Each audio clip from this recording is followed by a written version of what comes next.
I left my phone at the restaurant after dinner with my son. When I returned, the sommelier locked the door and whispered that I needed to stay quiet. She wanted to show me footage from the camera above my table but made me promise not to faint. What I witnessed in that video brought me to my knees. For 6 months, my son had been poisoning me while laughing as I lost my senses, planning to steal my $120 million legacy. He thought I was dying, unaware this was just the beginning of what would unfold. What I accomplished in those 5 days changed everything. I had forgotten my phone at the French Laundry, and when I returned 20 minutes later, Sarah Mitchell, the sommelier, met me at the door. Instead of handing over my phone, she locked the door behind me and told me I needed to see something. Her hands trembled as she led me past the empty dining room into a cramped storage area. My phone sat beside a security monitor. Sarah pulled up footage from earlier that evening with shaking fingers. She said showing me this could cost her job, but she couldn't stay silent. The screen displayed table 12, where my dinner had ended an hour earlier. Earlier that evening, I had struggled to taste a $200 Cabernet. The wine was supposed to be magnificent, a Harlan estate with 96 points, but to me it was just liquid. The complex notes I should have detected were absent. My son Marcus leaned forward with concern on his face. He was 37, vice president of sales at Sterling Estate Winery. He said I looked terrible and that my dizzy spells were worsening. Beside him, Victoria nodded. My daughter-in-law wore emerald silk and excessive gold. The doctor said it was age-related degeneration, and she suggested I step back before something serious happened. The room swayed when I turned my head. I had been losing my sense of smell for months, and taste followed. The dizziness came unpredictably and was terrifying. At 68, perhaps they were right that my body was failing. Marcus gently mentioned the power of attorney papers and suggested I sign them next week, so he could handle daily operations while I rested. I had spent 40 years building that winery with 3 generations of sterling heritage in the soil. However, I couldn't taste my own wines anymore and had fainted twice in the past month. I agreed to sign next week. The relief on Marcus's face should have comforted me, but instead something cold settled in my chest. We finished dinner, and I left my phone on the table, not realizing until I was halfway home. I turned back expecting a quick retrieval. Sarah Mitchell gave me a devastating truth instead. On the monitor, I watched the dinner replay and saw myself walk toward the restroom. The moment my back turned, Marcus moved quickly and practiced. He reached into his jacket and pulled out a small vial of clear liquid. He uncapped it with his thumb and poured it into my wine glass, the glass I drank from when I returned. Victoria saw this but didn't stop him. She turned her body, shielding him from view, and smiled. However, that wasn't the worst part. After I sat back down and drank, after I grimaced at the taste I could barely detect, Marcus waited until I looked away. Then he hunched his shoulders and wobbled his head, mimicking my tremor. His face twisted in cruel parody of my confusion, and Victoria laughed silently but unmistakably. My son was poisoning me and mocking me. My knees buckled and I hit the floor with Sarah catching my shoulders. She kept apologizing. I don't recall how I made it outside. Sarah steadied me across the parking lot while my phone clutched in a shaking hand. The night air should have smelled like jasmine, but I smelled nothing. Just absence where my senses used to exist. Sarah said I couldn't drive like this. Her young face was fierce under the parking lot lights as she asked what I would do. One thought burned through the shock. I had 5 days. The board meeting was Friday. If I did nothing by next week, Marcus would control everything. By next month, I would be warehoused in some coastal condo while my son destroyed 40 years of work. I said with certainty that this would end Friday. I had watched my son poison me and laugh about it. Whatever illness I thought I had was fabricated. Marcus had been poisoning me for months, making me weak enough to sign away my life's work. However, I had 5 days to determine what he used, why he did it, and how to stop him. 5 days to save everything my family built over 3 generations. Sarah squeezed my arm and asked how she could help. Standing in that parking lot with betrayal still fresh, I knew one thing clearly. This ended Friday. The carriage house lab smelled like my father's work, combining oak, rubbing alcohol, and 40 years of careful experimentation. It was past midnight when I unlocked the door, but sleep wasn't possible. The fluorescent lights illuminated equipment my grandfather brought from France. That night, I needed them to reveal exactly how Marcus was killing me. I cut the wine-stained fabric from my jacket sleeve and placed it in a test tube. I added solvent, sealed it, and shook until the stain dissolved. While it processed, I pulled down toxicology textbooks from my UC Davis days. If poison existed in my system, the chemical breakdown would expose it. Everything leaves traces, even betrayal. The chromatography equipment required 90 minutes. I spent that time pacing, exploring possibilities. When the printout emerged, I had my answer. 2 sharp chemical peaks. The first was a zinc chelator that bound to zinc in the bloodstream and expelled it through the kidneys. The second was a sulfite receptor blocker, industrial chemistry never intended for human consumption. Together they were brilliant but evil. Zinc deficiency gradually destroyed taste and smell, mimicking natural aging. The sulfite blocker targeted receptors that detected wine compounds, sabotaging the one sense I built my life around. I had been losing my palate because Marcus was systematically dismantling it. The most significant discovery was that both compounds were temporary. Stop the exposure, supplement with zinc, and my senses would return slowly but completely. Marcus hadn't wanted me dead but broken, confused, desperate enough to sign away everything I built. I left the lab and entered the main house. Marcus and Victoria had returned to their San Francisco apartment. The house was mine. I started in the kitchen where vitamin bottles Marcus gave me 3 months earlier sat cheerfully. The label read, Nature's Strength Zinc Support Formula. I peeled away the label and underneath found Chromex Industries Chemical Division sample batch. Not vitamins, but poison itself, repackaged. In Marcus's old bedroom, I found more evidence. Empty vials in the bathroom trash, each embossed with property of Chromex Industries. Someone had supplied him, someone with access to industrial chemicals. His desk drawer held the final piece, gambling debts, casino markers from Las Vegas, Reno, Atlantic City, credit card statements with cash advances circled in desperate red ink, $3.2 million, payment due in 90 days. 3 months matched when my symptoms began. If I signed next week, Marcus would control a winery worth $120 million, more than enough to clear his debts and justify destroying his father. I sat at my father's old desk surrounded by evidence. Behind me, Elena's photograph smiled from its shelf, her laughing face frozen 20 years ago. I couldn't face this alone. Marcus had a partner, someone at Chromex Industries who provided the compounds and helped plan this. I needed help from someone I trusted completely. I reached for my phone and found Robert Hayes's number. He answered on the second ring. I told him I needed him at the estate immediately and not to tell anyone. After silence, he said he would be there in 20 minutes. I hung up and looked at the vials on my desk. By Friday, I would know who they were, and they would learn what happened when someone came after a Sterling. Saturday morning, I made the call that would set everything in motion. My voice shook from the effort of sounding weak. I told Marcus I couldn't wait until next week and asked him to come today with the papers. After silence, Marcus asked carefully if I was sure. I said I woke up unable to smell my coffee and let my words crack. Nothing remained, not even bitterness. Everything was gone. He said they would arrive by 2. He arrived exactly at 2 with Victoria and a bakery box. The power of attorney documents were pristine in a leather folder. I met them in my bathrobe, letting my hand shake. Marcus's eyes gleamed as he said I looked terrible.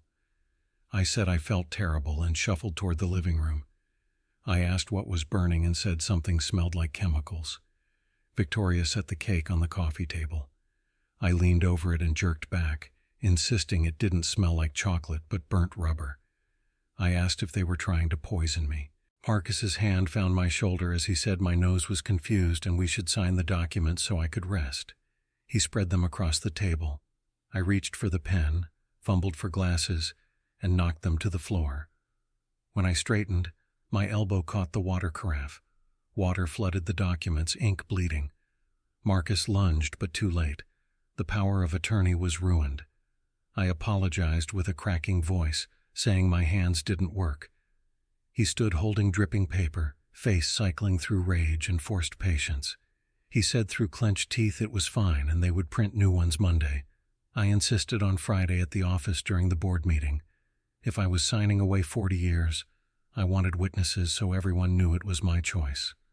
Marcus glanced at Victoria, who nodded. Witnesses would make it harder to contest. He agreed to Friday. They left soon after. I watched their car disappear, then waited for dark. Robert arrived after 11, parking behind the old barn. We met at the oak tree where my father taught me to prune vines 50 years earlier. Robert asked what this was about. I handed him a vial and explained my son was poisoning me with this. Robert looked at me without questioning. He simply asked what I needed. I told him the vintage collection, every bottle, needed moving before Friday. He asked where, and I explained anywhere Marcus couldn't find it because he planned to destroy it. It needed to be gone by Thursday night. Robert was quiet, then squeezed my shoulder hard and swore the wine would be safe. 35 years together meant trust without explanation. He understood this could cost him everything if we failed. I repeated Thursday night. Robert nodded and disappeared into darkness. For 4 days I played the dying patriarch, shuffling when they watched, fumbling with wine glasses. However, alone in the lab, I was healing. I drank zinc-rich solutions 3 times daily and detoxed with activated charcoal. By Monday, I could taste bitterness in my coffee. By Tuesday, the oak barrels smelled like oak again. I kept this hidden. When Marcus visited frequently now, I squinted at labels I could read perfectly and declared wines odorless. He grew confident and careless. Wednesday afternoon, I pretended to doze while Marcus paced the garden on his phone. He thought the French doors were closed, but I left them cracked. His voice drifted through clearly. He was saying Friday night the tankers would roll in with crews working through the weekend to flush everything, every barrel and bottle. By Monday, they would have cash. He said he didn't care what it was worth at auction because he needed liquid assets immediately. The casino wouldn't wait. They would process it all as industrial base so nobody would know they were dumping $30 million of vintage wine down drains. He confirmed the old man would sign Friday morning, and after that the estate would be his. They would rebrand by month's end with a fresh line on shelves by Christmas. He laughed and said to trust him, that I wouldn't know what hit me, and by the time I realized what they were doing, I would be too senile to stop it. Later that evening, while Marcus showered, I went to his room. His briefcase sat unlocked on the bed. Inside, I found the rebrand proposal.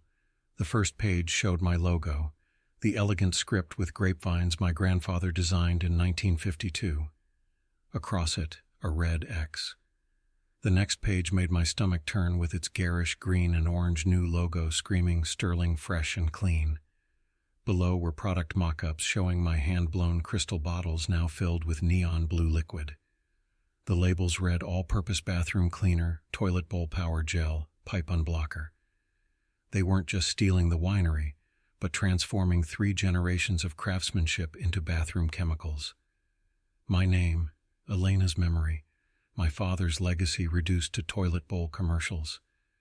I thought of Elena helping me blend the 1998 vintage. She said people would remember it long after we were gone. Now they would remember it as drain cleaner. I closed the briefcase with steady hands despite the rage. Marcus intended to flush my life's work down literal drains. Thursday night the trucks would come, but Marcus didn't know his precious collection would vanish. Friday morning, when he discovered what I did and stood in empty cellars surrounded by his greed, I would watch his face. The cellars had always felt like a cathedral with stone walls, cool air perfumed with oak and thyme. That night it felt like a vault we were robbing from thieves. Robert's refrigerated truck backed up at 11 with headlights off. 3 workers climbed out and no one spoke. We worked in silence, glass clinking as bottles slid from wooden racks. 40 years of my life lined those walls, each vintage a memory trapped in glass. The 1974 that Elena and I made during our honeymoon. The 1982 that won gold in Paris. the 98 that critics called my masterpiece, and the 87 from Marcus's birth year. I made 20 cases and kept every bottle for milestones that would never happen now. I pulled one bottle from its slot. The label had yellowed over 37 years. The wax seal cracked. Inside, wine had been maturing patiently. I said quietly, I made this when he was born and saved it for the day he earned it. Robert stood beside me, his weathered face sad but firm. He suggested I save it for someone who deserves it. I nodded and placed it carefully in the crate. Someone would drink this wine someday. Someone who understood building something with patience and love. Just not my son. We moved every bottle, cataloged and wrapped, loaded into climate-controlled trucks. The 50s reserves my father made, the 60s vintages that established our reputation, the experimental blends aging in Hungarian oak. We replaced them with decoys, bottles filled with tinted water scented with cheap synthetic wine essence. From a distance they looked authentic, but up close they were worthless, like Marcus's promises. By 5 a.m, the final truck pulled away. The cellars looked the same with bottles gleaming in racks, but everyone was now a carefully crafted lie. I locked the cellar door and returned to the main house. I managed 2 hours of sleep on my study sofa. When I woke, the sun was rising. I showered and dressed in my charcoal wool suit, the same one I wore to bury Elena 10 years ago. Today I would bury something else. Friday morning I stood before the mirror straightening my tie while Elena smiled from her photograph.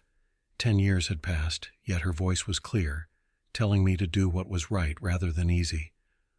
The photograph showed her in the vineyard during harvest 20 years ago, wearing her straw hat and laughing freely. This was before Marcus's gambling, before Victoria, before the poison.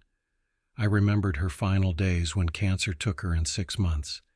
Near the end, she squeezed my hand and whispered to take care of Marcus because he needed guidance. I had promised. I murmured to the photograph that I failed her because I couldn't save him, but I could stop him. Doubt crept in. I could sign the papers, accept the condo, disappear quietly. He was my son, Elena's baby. However, I remembered her saying not to let anyone destroy what I loved, not for money or peace, even if that someone was Marcus. I picked up 2 crystal decanters. One held clean water, the other contained the poison sample from my lab mixed with cheap wine. Before leaving, I checked my phone. Late Thursday, I had called Detective William Chen. We had known each other 20 years. He said he would be there Friday morning and told me to give the signal. The drive to San Francisco took an hour through glowing Napa Valley. These were roads Elena and I once drove, dreaming of the legacy we would leave Marcus. She believed the winery would unite us, but instead it exposed his greed. By 8:45, I was in the financial district riding an elevator with decanters in my hands. Chromex Industries was glass and steel, cold and lifeless. I stepped into the conference room, and at the head of the table sat a man I never expected to see. A ghost from my past. My former best friend, Richard Donovan. He looked exactly as he had 30 years ago, only refined by wealth. Same sharp jawline, same arrogant tilt. Success made him sleeker but hadn't changed the calculation in his eyes, the look of a man who always needed to win. I set my briefcase on the table and said his name with steady voice, adding, "I should have known." His smile was smooth as he greeted me. I asked if he had been closer than I thought. Marcus shifted while Victoria's hand found his under the table. Board members watched with careful neutrality. Richard asked if we should begin since he understood I was ready to sign. I said in a moment, but first I wanted to observe a tradition. My father taught me never to finalize deals without sharing wine because that was how we honored partnerships. I lifted 2 decanters and explained it was a simple test of senses. If Chromex was acquiring Sterling's legacy, they should understand what made our wine special. I poured the first decanter and slid it to Jennifer Walsh, explaining it was from our 2018 reserve. She identified blackberry, oak, something earthy. I confirmed she was right and poured for Brian and Stephen. Then I reached for the second decanter and poured for Richard. He lifted it, inhaled deeply, and smiled, describing delicate floral notes. Honeysuckle, white pepper. My chest tightened. I poured Marcus a glass and asked what he smelled. His hand trembled. His eyes darted to Victoria, then Richard, before he said, oak, cherry, earth. I set the decanter down carefully and said it was interesting because what they smelled was industrial zinc waste mixed with sulfite receptor blocker, the same compound I ingested for 6 months, the poison designed to destroy my palate. The room went still. Richard said I was unwell, and this was absurd. I interrupted, asking why he described it as honeysuckle and why Marcus smelled cherry. I turned to Jennifer and said she correctly identified the reserve, but they identified poison as pleasant because their noses worked fine, while mine didn't anymore.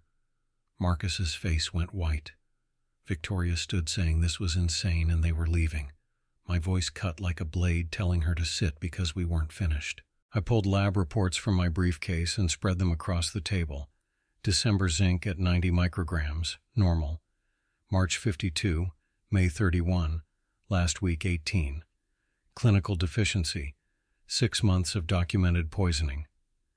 I turned to Richard and reminded him that 30 years ago he wanted mass production, while I refused, because it would destroy my father's legacy. I bought him out for $2.5 million and built a $120 million empire while he failed. Richard stood as his voice hardened. He said he still hated me because I succeeded my way and made him look foolish. When he found Marcus drowning in $3.2 million of debt, he saw his chance. Chromex Labs provided slow, untraceable poison to destroy my senses. Then they would dump my vintage collection and dilute every legendary bottle into $19 grocery store garbage. I said that for 10 years I sent him 12 letters by registered mail. Elena died, I had heart disease, and I offered equal partnership in a $100 million estate. 12 letters delivered, never answered. Richard's face went white. I said he was too consumed by revenge to notice I tried to give him redemption. I set my phone down and pressed play. Marcus's voice filled the room, explaining the old man couldn't taste anything, and Friday they would flush everything to turn his legacy into toilet cleaner money. Mom would probably want this since she always said he loved wine more than them. Cruel laughter followed. My throat tightened. I said Elena loved him more than life, and her last words were to take care of Marcus. This would destroy her. Marcus's face crumpled. I told him he had 10 years to honor her memory, and my voice nearly broke, saying he chose this. I stood and informed them Robert moved every bottle Thursday night, and their tankers would find colored water. Marcus whispered it was impossible as the door opened. Detective Chen stepped in with officers announcing Marcus Sterling and Richard Donovan were under arrest for conspiracy, attempted murder, and fraud. Handcuffs clicked. Marcus collapsed sobbing while Victoria screamed about lawyers. Richard stared at me and said he could have been part of something great. I replied yes, he could have been, twice. They led him away. The room emptied and I stood alone at the window watching the district below. I had won and saved the winery while exposing the conspiracy, but victory tasted like ash. I had buried my son that day, just not literally. 6 months later, spring came to Napa Valley slowly, then all at once. The vines didn't care about betrayal and just kept growing. I learned people could grow too. Dawn broke over Sterling Estate as Sarah walked beside me with a notebook and bright eyes. She asked how I knew when grapes were ready. I touched a cluster and explained you taste them with your heart. She smiled with the same expression from that night she showed me the truth. Marcus received 7 years for conspiracy, attempted murder, fraud. Victoria divorced him within a month and walked away with nothing. Richard got 15 years and Chromex collapsed within weeks. My senses returned slowly, first salt, then sweetness, then complex notes I spent 40 years learning, like waking from a bitter dream. I told Sarah to wait and returned with a dusty bottle from '87, Marcus's birth year. I explained I made this to celebrate his future and kept it 37 years for a celebration that never came. I opened it carefully and poured 2 glasses, watching morning light catch amber liquid. Sarah lifted hers with tears forming and said it was beautiful. I told her to taste it first. When she did, her expression shifted through surprise, wonder, understanding. She whispered it was perfect. I agreed and met her eyes before telling her it was now hers, along with this legacy, all of it. Her hand trembled. I explained she didn't carry my blood, but she was my heir because she saved my life and understood what mattered: integrity, quality, truth. She cared about craft rather than profit. That was what Sterling meant. Not a name, but a promise. She wiped her eyes and said she wouldn't let me down. I said I knew as I looked across the vineyard. I explained I used to think legacy was about blood and passing something to children because they were yours. But Elena knew better. She always said family wasn't biology, but about who showed up, who cared, who stayed when things got hard. I looked at the brightening sky and said I kept my promise to Elena by stopping him and found someone worthy to carry on what we built. Sarah asked what my dream was now.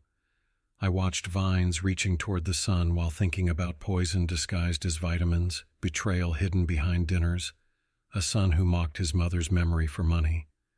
I said my dream was to make wine that tells the truth with no more lies, just honest work that tastes like what it is. She smiled through tears and suggested we do that together. This time the story ends with hope. The sun rose over the vineyard, gilding every leaf. I lifted my glass of the '87 vintage, now Sarah's inheritance, and tasted something I hadn't tasted in over a year. Not ash or regret, not metallic bitterness of betrayal, but hope itself. Legacy isn't blood but spirit, dedication, love for craft and respect for what came before. Sometimes the family you choose holds together stronger than the family you're born into. The vines just kept growing, reaching for light, doing what they were meant to do. Finally, I, Jacob, was doing the same.